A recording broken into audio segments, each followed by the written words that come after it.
In this video, we're going to use some of the rules of indices in order to find the values of P and Q. So it says find the values of P and Q given that 27 over 125 to the minus P over Q is equal to 625 over 81.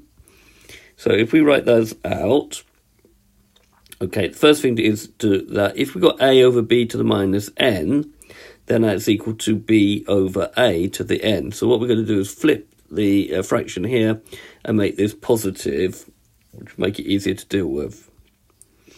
Right, then we've got to realise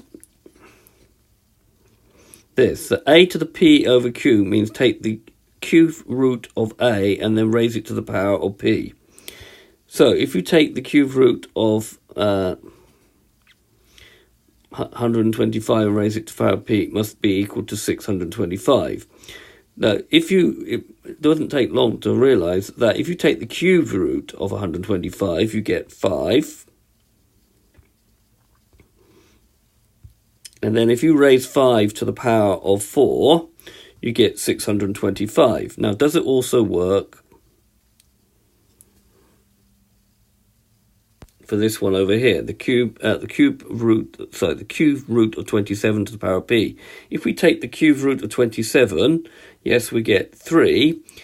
If we raise 3 to the power of 4 and get 81, then we have actually found the value of P and Q. So 3 to the power of 4 is also equal to 81.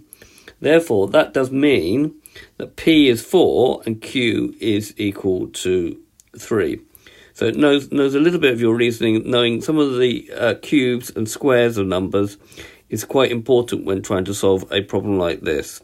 So this has been using the rules of indices to find the value of a power for an expression. I hope you've understood, and I thank you very much for watching.